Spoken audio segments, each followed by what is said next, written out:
Bonjour et bienvenue dans cette nouvelle vidéo, ici le fan de Komiya, et aujourd'hui on va voir ensemble le deck qui a fini deuxième au Worlds du TCG en 2025 à Anaheim. J'ai vu la finale et c'est vrai que j'étais quand même content de voir Lancerien enfin briller sur cette saison, puisque c'est vrai que on en avait beaucoup discuté avant les Worlds. Lancerien qui était un des decks les plus joués, si ce n'est le plus joué assez régulièrement, et c'est vrai qu'il avait du mal à aller jusqu'à la fin, jusqu'au final et surtout jusqu'à la victoire. Alors cette fois-ci encore, le deck n'a pas réussi à gagner, mais je pense que les joueurs qui jouent Lancerien sont nombreux depuis longtemps et ils vont finir par trouver la clé, la solution pour l'emporter, je n'en doute pas. Mais avant de commencer, comme à chaque fois, je vous invite à vous abonner si ce n'est pas encore fait. Vous êtes encore nombreux à regarder le contenu de la chaîne et ne pas vous abonner pour suivre l'actualité. Et n'oubliez pas de mettre un petit pouce à cette vidéo. On va essayer de faire assez vite, hein. Le deck, vous le connaissez si vous suivez le TCG. C'est l'évolution, c'est un peu la version, on va dire... c'est plus la bêta, c'est plus l'alpha, on en est très loin, puisque c'est vrai que Lancerien, on a un peu tout vu depuis un moment.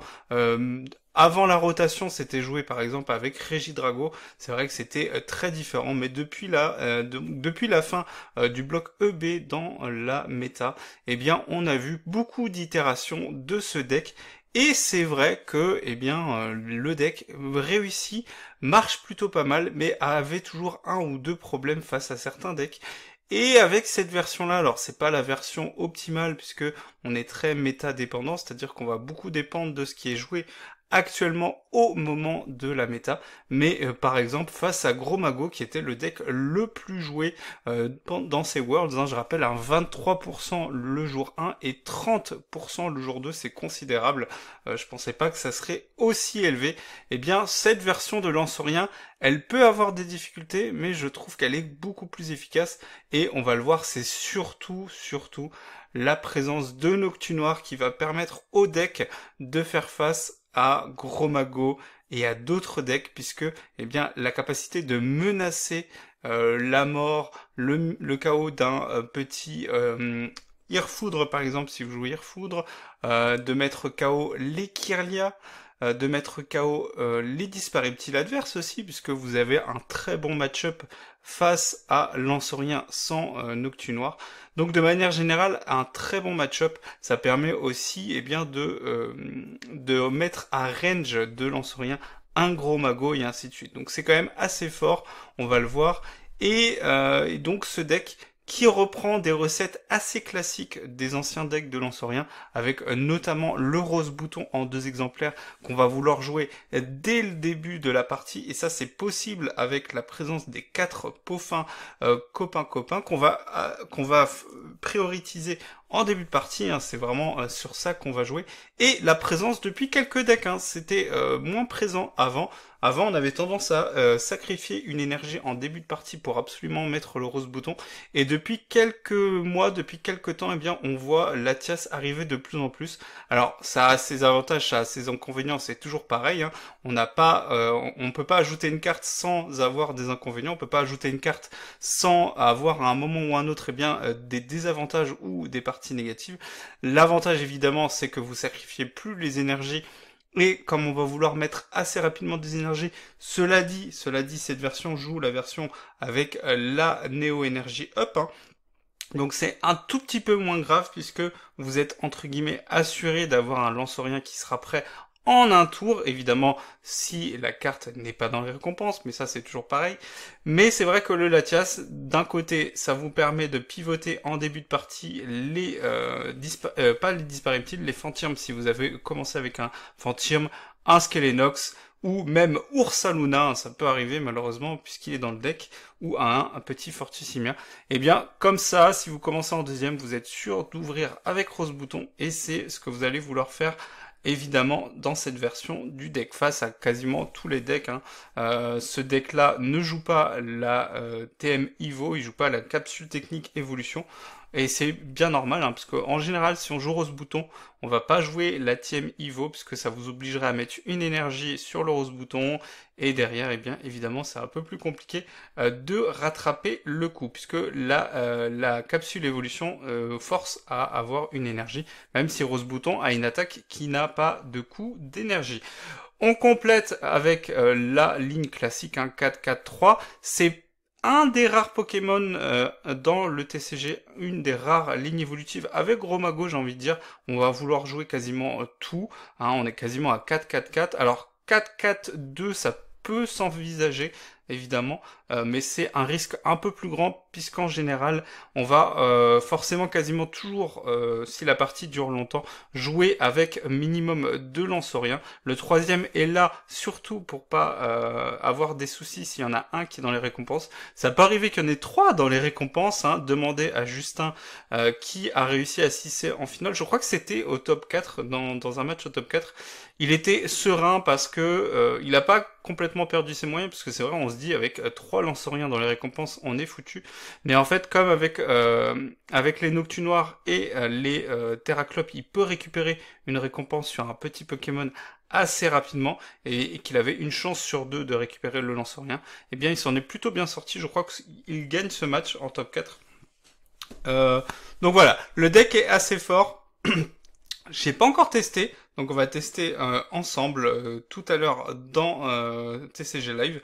On aura l'occasion de revenir sur certaines des cartes, mais c'est une version assez agressive, hein, malgré la présence de Rose Bouton. Pourquoi? Parce que on a 3 attrapes riposte, on a Hilda, donc en français c'est Ludvina, pour nous donner la consistance au niveau de l'acquisition de la carte Ace, qu'on va vouloir évidemment aller chercher en un tour pour charger un lansorien, et on a la capacité d'aller même chercher un autre Pokémon, potentiellement. Ça peut être aller chercher un Noctu Noir si on a un lansorien dans la main, et avec les Dispareptiles qu'on va vouloir avoir le plus possible sur notre banc, eh bien on a quand même de fortes possibilités de combiner et d'avoir les Pokémon qu'on recherche.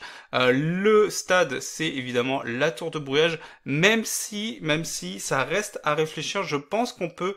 la méta a pas mal changé, c'est-à-dire que Gardevoir ne joue pas toujours 3 amulettes bravoure, donc ça reste à voir s'il n'y a pas un stade qui est un peu plus indiqué pour ce deck. Ça va dépendre des match-ups qui sont difficiles, même si c'est vrai qu'avec la présence de Nocti Noir et de Ursa King, eh bien il n'y a pas beaucoup de decks qui eh bien peuvent l'emporter face à Lansorien. Alors des match-ups positifs, on va dire. Après il y a toujours des conditions, il y a toujours des formats, des matchs qui vont faire que le deck a du mal, mais de manière générale il est plutôt favorisé contre quasiment tous les decks. Là, la Jamming Tower, donc du coup la tour de brouillage, c'est plutôt pour tech contre le Gardevoir, évidemment, qui jouerait l'amulette bravoure. Voilà, c'est tout pour le deck, hein. On va voir tout ça en vidéo, et je continuerai à commenter juste après. On se retrouve tout de suite dans TCG Live. Et on se retrouve dans TCG Live. J'ai lancé en classé pour changer. Non, des fois ça m'arrive de lancer en classé, des fois non, ça dépend. On va vouloir évidemment commencer en deuxième, comme je vous l'ai dit tout à l'heure, pour pouvoir rentabiliser entre guillemets le rose bouton, puisque on va vouloir en jouer un seul normalement sur la partie. Notre adversaire va commencer, donc ça m'arrange quand même plutôt pas mal. On va pouvoir essayer d'avoir le rose bouton en début de partie. C'est une main assez étrange. Je dois vous avouer que c'est une main assez étrange. Est-ce qu'on met... On va mettre le Fortissima, vous savez pourquoi? Parce que des fois j'aime bien bait un peu l'adversaire. C'est vrai que le fait de mettre un Pokémon qui est dans beaucoup de decks, mine de rien, ça peut bait notre adversaire, ça peut aussi ne rien faire du tout. Mais comme ça au moins, eh bien, il ne sait pas encore face à quoi il va devoir jouer. On joue face à un deck Miraidon, donc c'est pas la version avec Joltik, c'est la version avec l'Ampérois, c'est la version, on va pas se le cacher, beaucoup moins forte, puisque on peut pas charger Pomme de Fer en un tour comme on le fait dans la version Joltik Box, donc c'est beaucoup moins fort. En plus, il a mis Tapatoès sur le poste actif. Oui, bon, cela dit, pourquoi pas. Donc notre adversaire qui, évidemment, eh bien, limite sa main au maximum pour pouvoir profiter du talent de Tapatoès. Il va mettre le Favianos, c'est pas très... Enfin, je comprends pas les joueurs qui mettent Favianos en début de partie, qui bloquent leur banc comme ça. Je trouve ça toujours très bizarre. C'est pas très intéressant. En plus, il est pas très avancé, puisque, mine de rien, il a pas d'énergie dans la défausse. Parce que le principe de ce deck, évidemment, c'est d'avoir le plus vite possible de l'énergie dans la défausse pour pouvoir charger avec les lampes et utiliser les générateurs électriques. Cela dit, si nous, on n'a pas le Latias, eh bien, on est un peu bloqué. Mais c'est pas grave, on va y croire. Alors, est-ce que je vais mettre l'énergie sur le Fortusimia. Pourquoi? Parce que si jamais on trouve Rose Bouton, mais qu'on n'a pas... Parce que le fait de bloquer au niveau des générateurs électriques l'adversaire, ça va être très fort. On trouve pas Latias, on trouve pas Rose Bouton. C'est un peu embêtant. Est-ce qu'on va utiliser tout de suite le Brutalibré? On peut utiliser tout de suite le Brutalibré, ça change pas grand-chose. On va mettre sur un petit Anchoite et sur le Favianos. Le Favianos, c'est assez classique pour avoir le kill en un coup dessus avec le lance-rien. Bon, pas trouver Rose Bouton en début de partie comme ça, c'est assez chaud même après machine. Parce que là, du coup, l'adversaire, il va pouvoir utiliser les générateurs électriques s'il les a.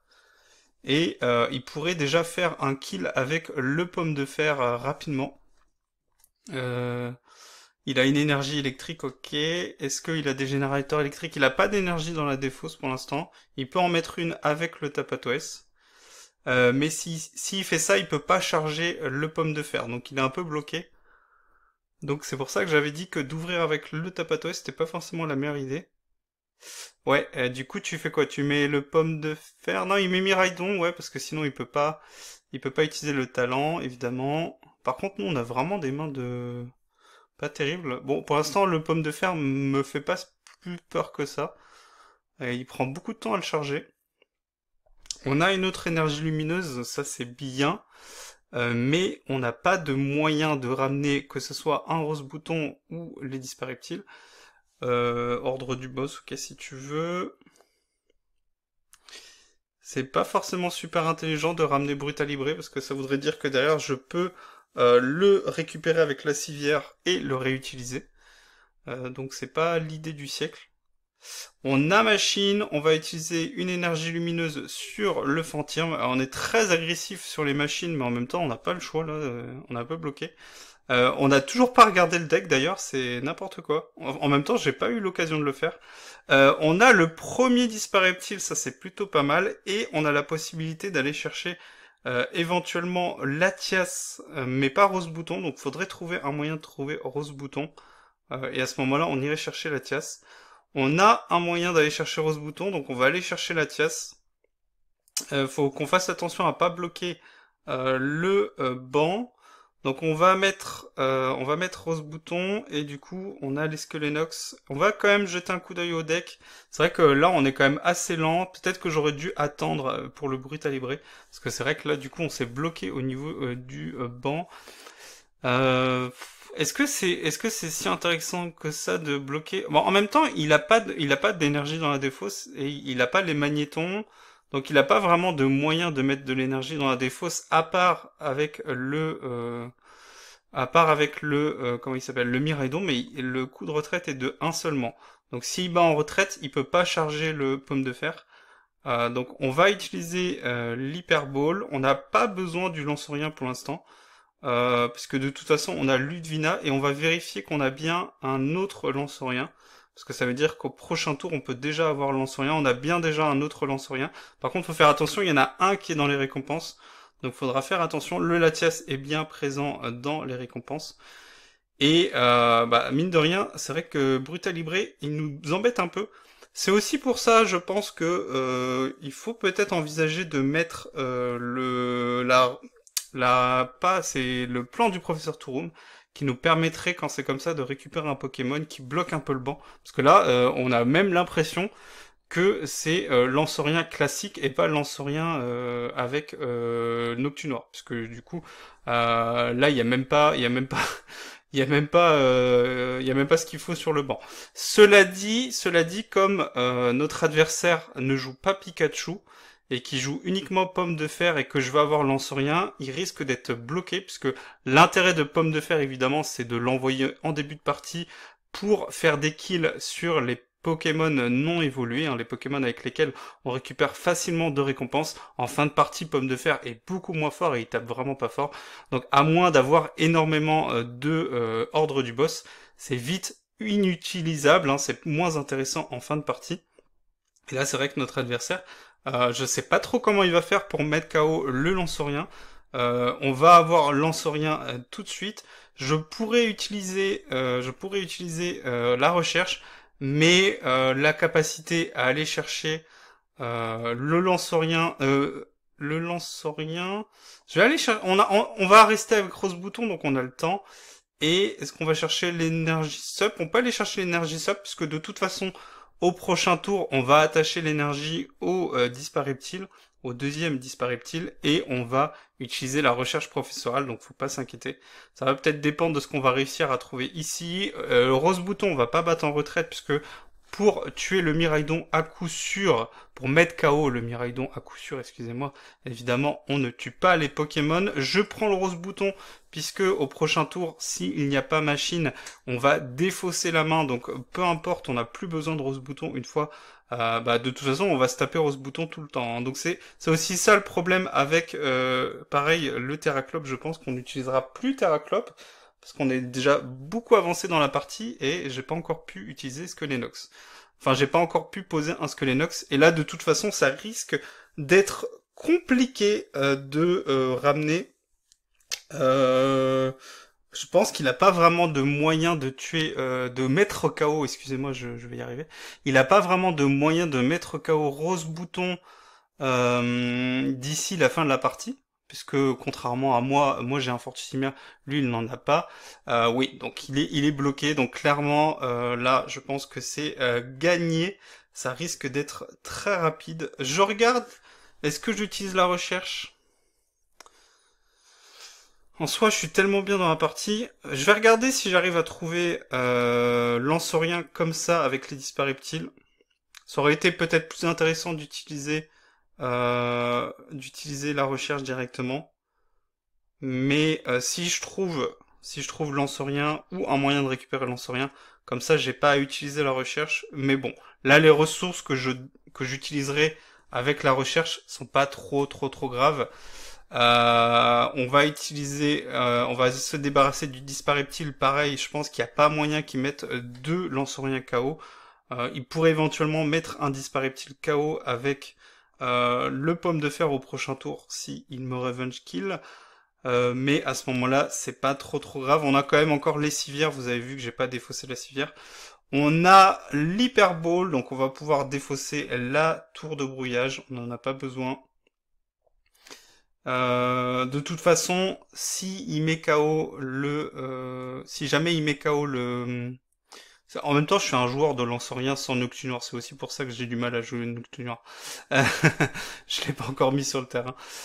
Si jamais il met KO le Dispareptile, ça veut dire que derrière on enchaîne avec Lancerien de toute façon, puisque là on va mettre 30 sur on va mettre 30 sur notre ami Pomme de Fer. On peut mettre KO le Favianos, on va mettre KO le Miraidon, et on peut affaiblir aussi l'un des deux Lamperois, celui qu'on a déjà affaibli. Et derrière, si lui, il me met des dégâts parce qu'il ne fera pas le KO, que ça soit avec Pomme de Fer ou un autre Pokémon, il ne fera pas le KO sur Lancerien.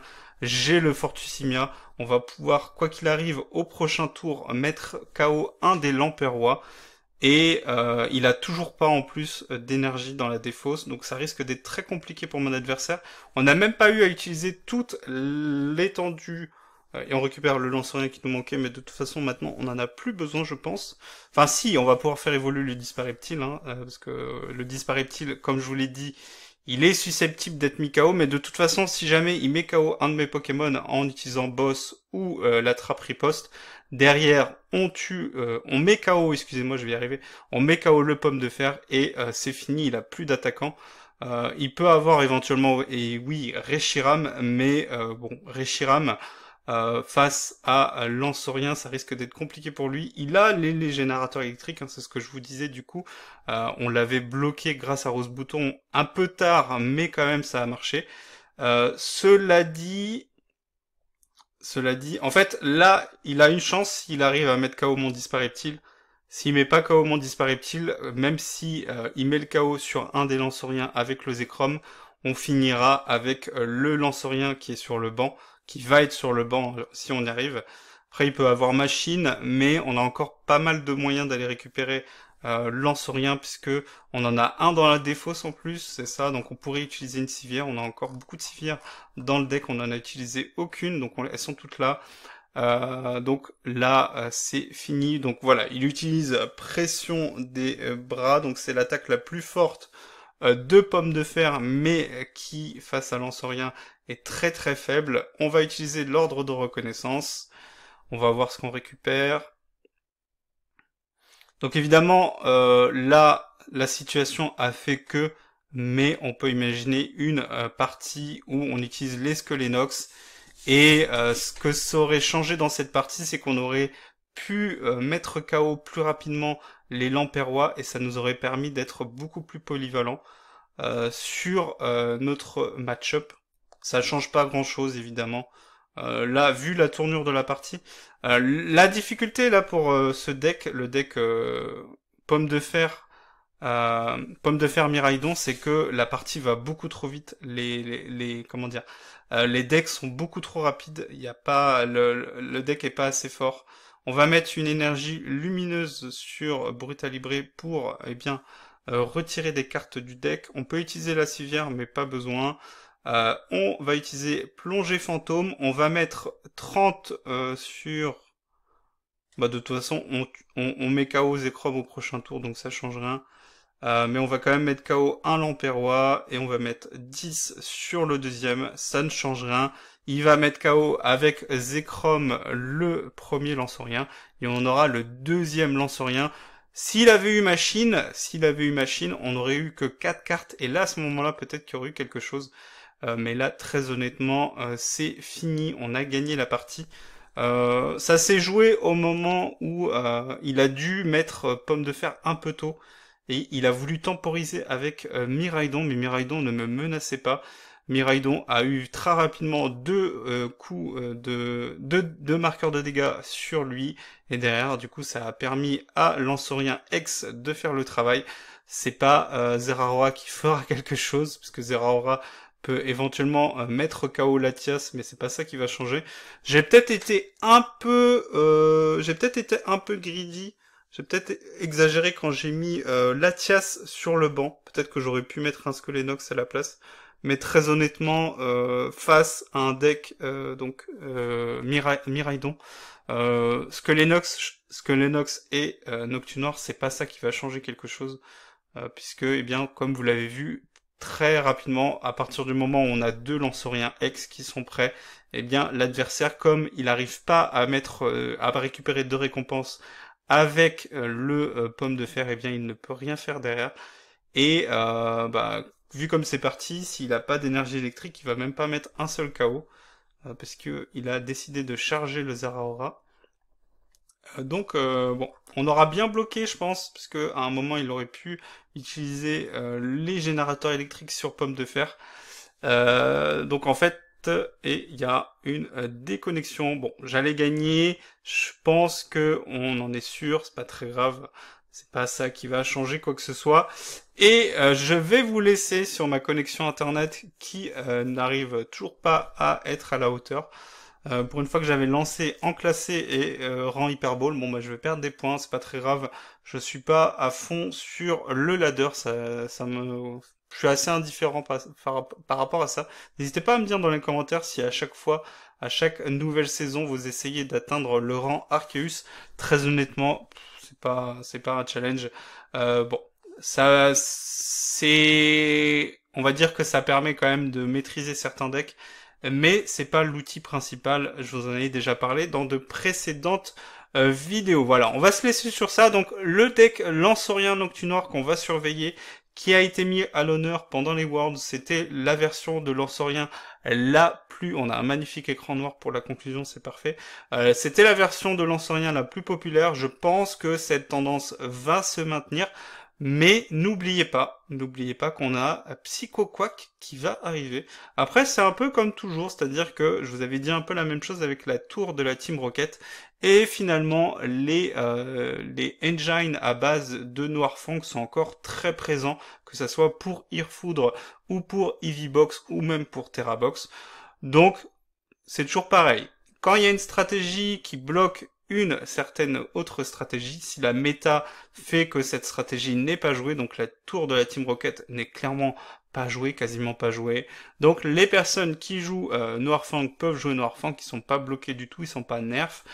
Et on peut imaginer que ça sera peut-être la même chose avec Psycho Quack. Pourquoi? Parce que Lansorien n'est pas non plus le deck, le fameux BDIF, donc the best deck in the format. C'est pas exactement Lansorien, même si c'est très fort. Donc, s'il y a des decks qui ont du mal avec Lansorien Noctunoir, évidemment qu'ils vont inclure le Psycho Quack parce que c'est pas très compliqué, il suffit d'en avoir un seul. Ça prend pas trop de place que ça. Faudra vérifier les PV de Psycho Quack, hein. On l'aura comme promo pour les tripacks de ME1, donc ça va arriver assez vite. Il sera jouable logiquement pour le Regional de Lille, donc d'ici là, on verra s'il aura une incidence ou pas. Donc il y aura sûrement des decks qui vont l'inclure. S'il est inclus dans beaucoup de decks, évidemment, les decks Lansorien vont devoir arrêter de jouer Noctunoir. Cela dit, ça bloque juste tant qu'il est sur le terrain. Donc techniquement, si vous arrivez à mettre KO le Psycho Quack, derrière, rien ne vous empêche d'utiliser vos Noctunoirs. Donc on peut imaginer avec Lansorien et Fortussimia de mettre KO le Psycho Quack. Et au tour d'après, si votre adversaire n'a pas un autre Psycho Quack ou n'a pas de moyen de le récupérer, eh bien on peut imaginer un tour décisif où les Noctunoirs mettent KO, puisque techniquement aussi, eh bien Noctunoir c'est un Pokémon qui est assez tanky, donc évidemment si votre adversaire n'arrive pas non plus à mettre KO les Noctunoirs restent une menace jusqu'à la fin de la partie. Faudra surveiller, on verra comment évoluera la méta d'ici là, et je vous dis à bientôt pour de nouvelles vidéos. Ciao!